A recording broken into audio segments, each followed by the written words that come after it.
नमस्कार। आज हम एक ऐसी स्वास्थ्य समस्या पर बात करने वाले हैं जो काफ़ी आम है, लेकिन अक्सर नज़रअंदाज हो जाती है।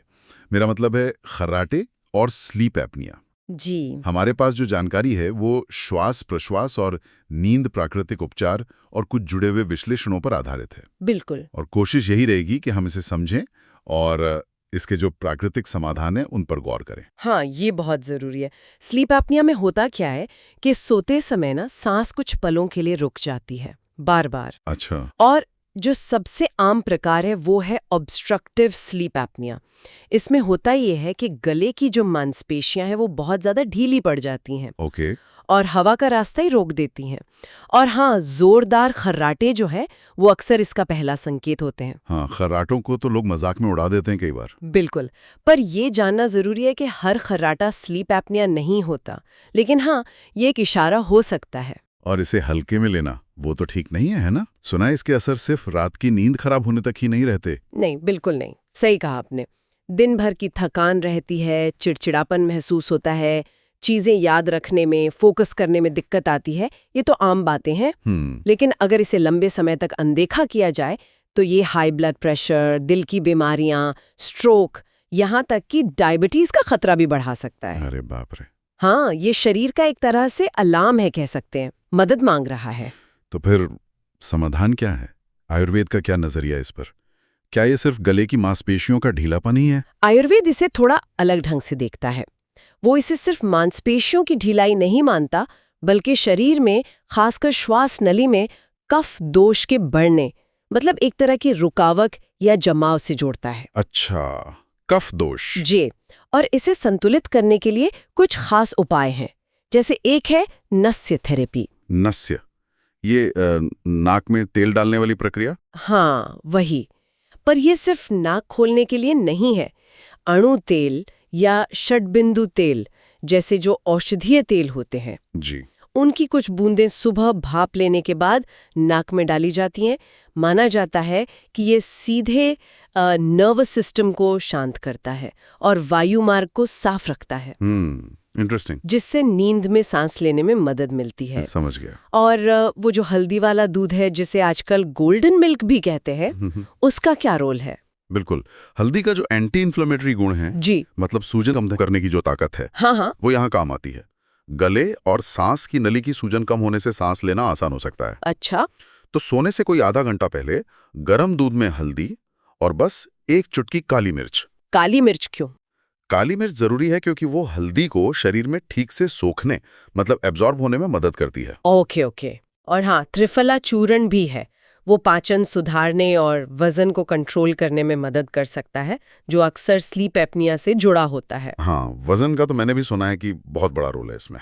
तो क्या कुछ जड़ी बूटियां भी हैं जो वजन घटाने में मदद कर सकती हैं? जी हाँ, जैसे गुग्गुलू है, पुनर्नवा है, वृक्षाम्ल है। ये कुछ जड़ी बूटियां हैं जो मेटाबॉलिज्म को बेहतर बनाने में सहायक हो सकती हैं। लेकिन ये बहुत ज़रूरी है कि इन्हें किसी अच्छे आयुर्वेदिक डॉक्टर की सलाह से ही लिया जाए, क्योंकि हर किसी का शरीर, प्रकृति अलग होती है। सही बात है, बिना सलाह के कुछ भी लेना ठीक नहीं। अच्छा, तो ये तो हुए आयुर्वेदिक उपाय। अब एक थोड़ा अलग सा तरीका है जो आजकल काफी सुनने में आ रहा है, माउथ टेपिंग। हाँ मतलब होठों पर टेप लगाकर सोना। सुनने में थोड़ा अजीब नहीं लगता? हाँ, सुनने में अजीब लग सकता है शुरू में, पर इसका मकसद होठों को कस के बंद करना नहीं है।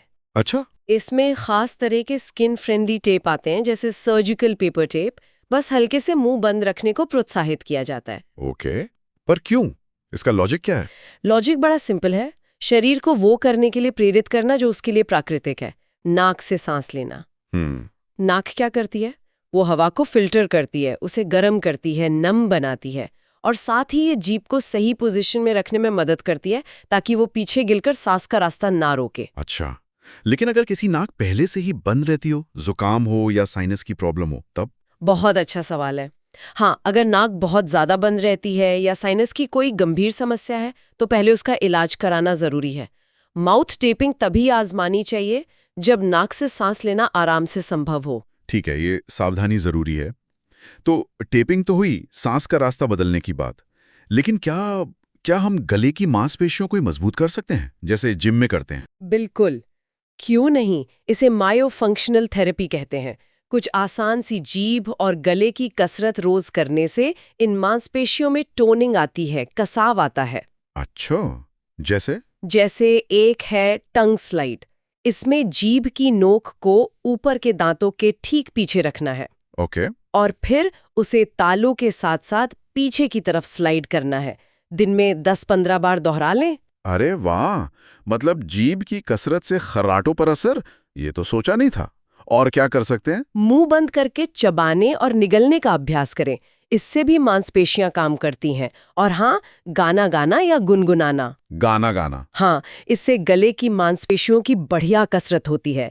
जैसे ला ला ला, गा गा गा जैसे स्वर। रोज 5 मिनट के लिए दोहराएं। सोचिए कितना आसान और मजेदार तरीका है। ये तो बढ़िया है। और एक थोड़ी हैरान करने वाली बात बताऊं? हाँ, बताइए। ऑस्ट्रेलिया का एक वाद्य यंत्र है, डिडगेरिडू। डिडगेरिडू? हाँ, सुना है। उसे बजाना वैज्ञानिक तौर पर स्लीप एपनिया कम करने में असरदार पाया गया है, क्योंकि उससे गले की ऊपरी मांसपेशियों की जबरदस्त कसरत होती है। कमाल है। डिडगेरिडू? खैर, ये तो शायद सबके लिए मुमकिन ना हो। हाँ, वो थोड़ा मुश्किल हो सकता है। जीवन शैली में और क्या छोटे मोटे बदलाव किए जा सकते हैं जो फायदा करें? हाँ, कई चीजें हैं। जैसे नीलगिरी मतलब यूकेलिप्टस तेल की भाप लेना, उससे साइनस खुल सकता है। बिस्तर का सिरहाना जो है उसे 4 से 6 इंच ऊंचा कर लें। ग्रेविटी भी मदद करती है फिर। अच्छा। और जैसा आपने कहा, वजन अगर थोड़ा सा भी मतलब 5 से 10% वजन भी कम कर लें तो काफी फर्क पड़ सकता है। ओके। रात में शराब या नींद की गोलियां जो सेडेटर्स होती हैं उनसे बचें, क्योंकि वो गले की मांसपेशियों को और ज्यादा ढीला कर देती हैं। हाँ, ये जरूरी है। और सबसे जरूरी, एक नियमित नींद का समय तय करना। बॉडी क्लॉक को सेट रखना बहुत मदद करता है। तो मतलब कुल मिला के देखें तो ये खर्राटे और स्लीप एपनिया ये सिर्फ एक आवाज या थोड़ी असुविधा नहीं है, ये शरीर का एक तरह का चेतावनी संकेत है। एकदम सही कहा। ये एक सिग्नल है कि अंदर कुछ ठीक नहीं चल रहा है, ध्यान देने की जरूरत है। और अच्छी बात यह है कि डरने की जरूरत नहीं है। बिल्कुल। अच्छी बात यह है कि आयुर्वेदिक उपाय हैं, जी भर गले की कसरतें हैं, माउथ टेपिंग जैसी तकनीक है और जीवन शैली में छोटे छोटे बदलाव। इन प्राकृतिक तरीकों से काफी सुधार लाया जा सकता है, स्थिति को संभाला जा सकता है। हाँ, अगर ज़रूरत महसूस हो तो विशेषज्ञ की सलाह लेना हमेशा अच्छा होता है, वो ज़रूर लें। पर इन प्राकृतिक तरीकों को अपनाना ये अपने स्वास्थ्य की बागडोर वापस अपने हाथ में लेने जैसा है, एक सशक्त कदम है। वाकई बहुत अच्छी बात कही। तो ये सोचने वाली बात है हम सबके लिए कि क्या हम अपनी सांस और नींद के पैटर्न पर थोड़ा और ध्यान देकर सेहत की तरफ एक कदम बढ़ा सकते हैं। बिल्कुल। और आज जो हमने बातें की उनमें से कौन सा एक छोटा सा बदलाव है जिसे आजमाया जा सकता है, शायद आज रात से ही इस पर विचार किया जा सकता है।